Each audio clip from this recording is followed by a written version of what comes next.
A fixture of BBC television for much of the 1960s, 1970s and the 1980s. You might have seen the news that he's died at the age of 87.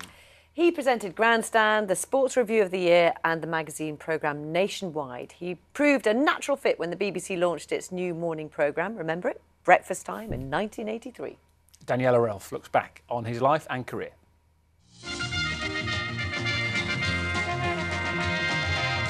He was relaxed and friendly, a favourite uncle, a fixture in the nation's living rooms for over 30 years. Good evening. This time tomorrow it'll all be over.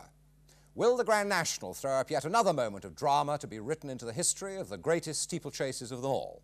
The temple to the goddess Cannon. His long career started in the 60s. Here he is in Tokyo. Time stages what must surely be the greatest show on earth with the opening of the 1964 Olympic Games. He made his career in sport, presenting Match of the Day. Hello, and our Division 2 match this afternoon, a true top and bottom affair with the home side Leyton Orient, bottom of the second division at the moment, entertaining the visitors from Tyneside Newcastle United. Now the latest score, Manchester United 1, West Ham United 1.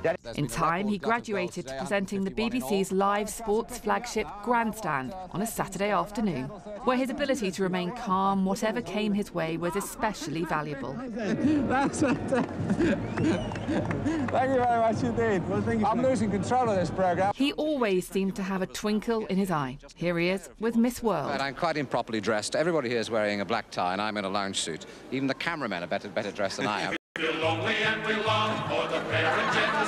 When Morecambe and Wise gathered top BBC presenters for their 1977 Christmas show, Bough was one of them. It attracted one of the biggest audiences ever on British television. In the studios, they celebrated.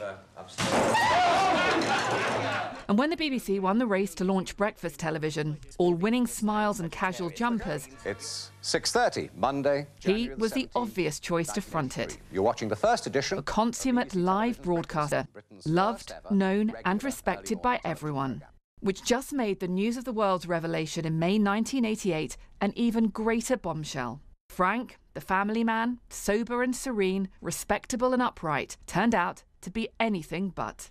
The embarrassment was heightened by a recent series of the holiday programme, in which his wife Nesta had joined him as they toured Italy. Well, you've now got me on tenterhooks because I know you've always wanted to come to Siena. Are you disappointed? The BBC sacked him. He worked elsewhere. Here he is on commercial radio.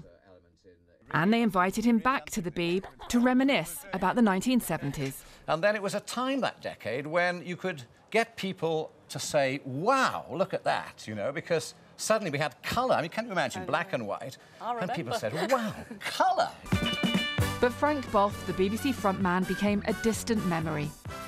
There were more tabloid stories, and eventually the work dried up. A sad end for a master of live television.